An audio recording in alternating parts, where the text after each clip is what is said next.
Olha, pessoal, essa situação, olha o abacaxi que o Joe Biden está tendo que descascar lá nos Estados Unidos, né?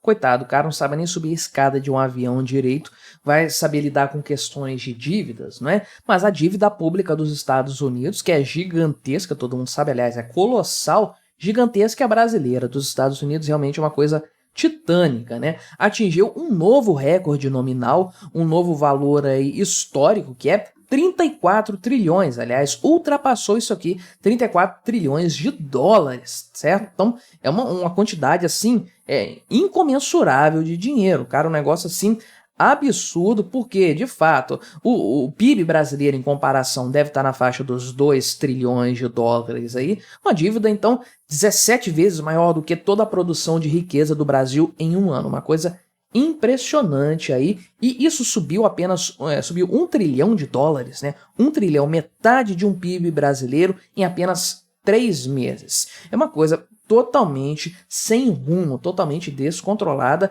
e o grande ponto é aonde isso vai parar, até onde essa coisa vai continuar desandando assim, qual é o limite que essa dívida pode atingir. Então vamos dar uma olhada nesse tema, nessa questão aqui, mas antes disso, deixe o seu like, o seu comentário neste vídeo, se inscreva no meu canal se você ainda não for inscrito, considere se tornar membro patrocinador do meu trabalho com valores a partir de R$ 1,99 por mês. Você me ajuda bastante, pode ter certeza disso, né? Então, esse valor aqui foi atingido no finalzinho de 2023, dia 29 de dezembro, né? Então, essa notícia acabou de rolar, tem menos de uma semana que esse valor foi atingido, agora foi liberado aí, isso foi tornado público, o valor de 34 trilhões, né? Aqui o pessoal do Poder 360 errou, né? O pessoal sempre erra aqui nesses jornais, revisam muito mal os textos, mas dá para entender, aqui tem um valor certinho qual que é, tem aqui um relatório, inclusive, que você pode consultar depois para ver os detalhes, né? Mas o importante é isso,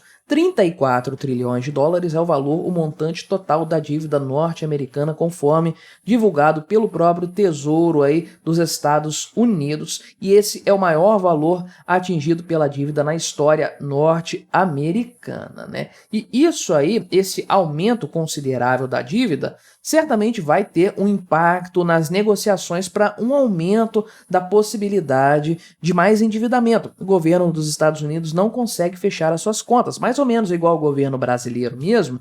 Então, no final dessa história, ele precisa sempre adquirir mais dívida para conseguir funcionar. E aí tem aquele risco do shutdown, né, de desligar totalmente o governo ali, porque simplesmente não vai ter dinheiro para pagar o funcionalismo e para manter os órgãos estatais funcionando. É um risco que de vez em quando acontece aí, mas costuma ser tratado aí de uma forma um pouco consensual junto com o Congresso Nacional aí. O que aconteceu então, né? Tinha toda a questão do orçamento, se ia passar ou não, se os republicanos iriam aliviar o lado do Joe Biden ou se iriam exigir mais coisas para que o orçamento fosse aprovado, mas isso tem sido discutido desde setembro, a coisa ficou meio em cima do muro, tinha um risco do desligamento do governo norte-americano e tudo mais, só que aí, lá em novembro, eles aprovaram de forma provisória esse orçamento norte-americano aí, para continuar financiando as agências, né, os órgãos federais, é um orçamento federal esse aí, não é orçamento dos estados,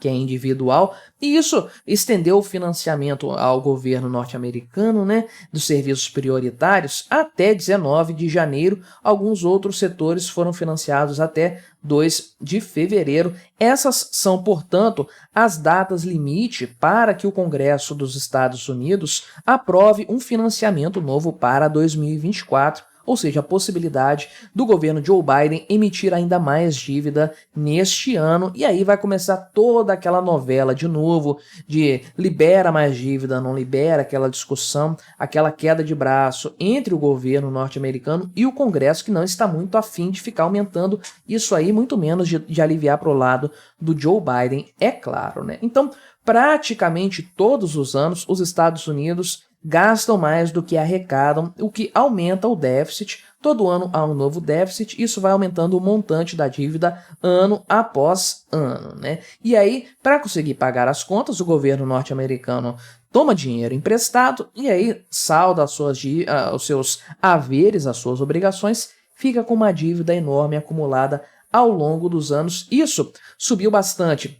De 1980 para cá, o pessoal do Poder 360 aponta para o fato de que o Ronald Reagan aprovou um corte de impostos, então isso diminuiu a receita tributária dos Estados Unidos e o governo teve que gastar mais dinheiro, portanto, né? E aí houve uma recessão aqui em 2000, lá nos anos 2000, da bolha, né, da internet, e aí houve corte de impostos subsequente, isso aumentou ainda mais a dívida do país, de acordo com o pessoal do site 360, já vou discordar deles.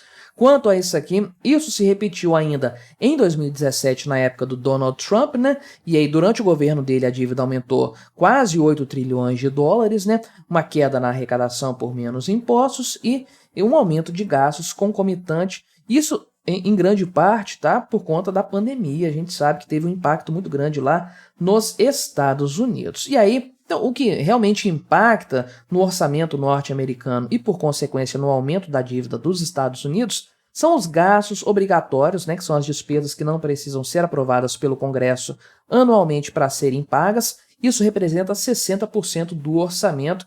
E aí, tem outras partes que são os gastos discricionários que precisam ser aprovados ano a ano, né? Inclusive aqui gastos militares entram nessa conta dos gastos discricionários aí, né? Então, basicamente eles estão falando que a culpa desse endividamento é o corte de impostos. Agora, óbvio que como libertário, eu acredito que cortar impostos é algo belo e moral. Todo governo deveria fazer isso, palmas para todos os presidentes que o fizeram no passado. Isso vai representar uma queda na arrecadação? Depende do tamanho do corte de impostos. É claro, se cortar tudo, vai acabar a arrecadação total, né? Então depende da dimensão desse corte de impostos. Em muitos casos, como foi o caso brasileiro no ano passado, corte de impostos pode representar um aumento na arrecadação por conta do efeito da curva de Laffer. Isso não é obrigatório, depende de cada circunstância, depende de cada país, né? O que, obviamente, é o grande problema aqui nessa história é que, embora tenha havido cortes tributários que já se assume de antemão vão causar uma queda nas receitas, né? O Trump, eu lembro na época, ele falou que cortar impostos iria aumentar as receitas por conta da curva de Laffer.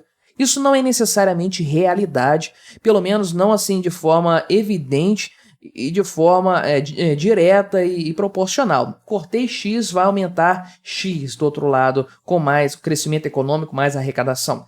Não é bem assim que a coisa funciona, né? Não é tão preto no branco. Mas o grande problema aqui é que você corta impostos e não corta as despesas, você não corta os gastos estatais. E esses gastos crescem ano após ano. É programa assistencialista para absolutamente tudo, é Obamacare, sei lá, qualquer tipo de coisa que o governo norte-americano fez ao longo das últimas décadas para crescer de forma tão absurda, né? Então é claro que isso vai representar um problema muito grande para a questão fiscal do país. Não tem como você mudar esse cenário, né? Agora, grande ponto mesmo, isso aqui é importante frisar, não é o montante da dívida, né? Esse montante da dívida aqui pode se dever muito à desvalorização do dólar ao longo dos anos. Se ele perder o valor, é claro que a dívida vai ficando maior nominalmente, né?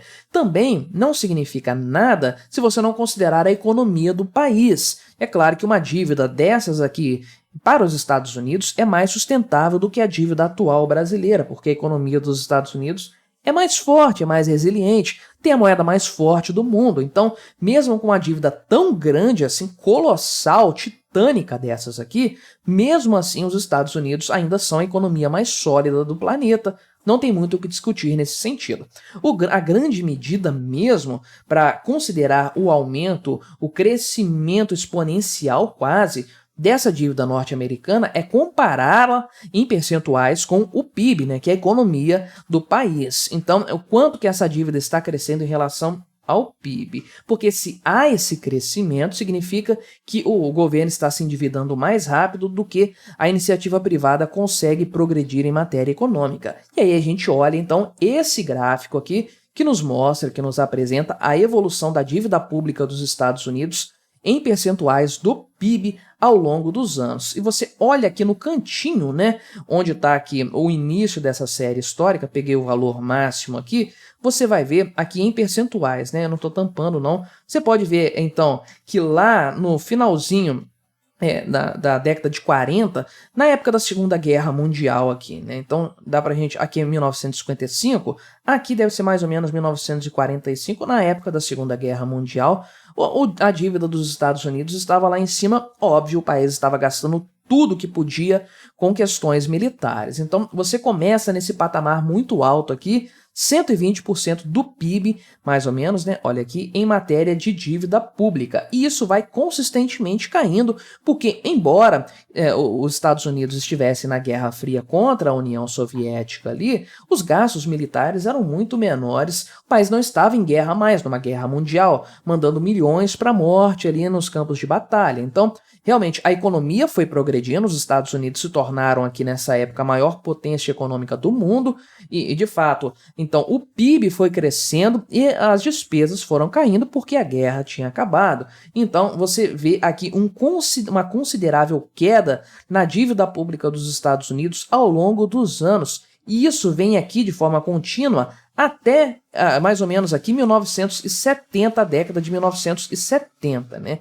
Então aqui a queda ela se estabiliza nesse fundo aqui, na faixa dos 35% do PIB, realmente uma dívida muito controlada, né? Olha o tanto que ela caiu de lá da Segunda Guerra Mundial até esse período aqui. E aí o pessoal trata a coisa como sendo o problema do Ronald Reagan, né? Mas nós sabemos bem que aqui em 1971, quando esse ritmo de queda cessou, nós tivemos o fim do padrão ouro e uma impressão de dinheiro, uma impressão de dólares como nunca havia acontecido na história humana, né? Então, para mim, é muito mais concomitante com o fim do padrão ouro esse aumento que nós vimos na sequência aqui, que embora tenha tido uma correção lá por volta dos anos 2000, subiu exponencialmente a partir da crise de 2008, olha o tanto que a dívida cresceu aqui e subiu muito também aqui, quase que em linha reta, né, na época lá da pandemia. Então, de fato, estamos falando de medidas estatais estapafúrdias apenas, né? Isso aqui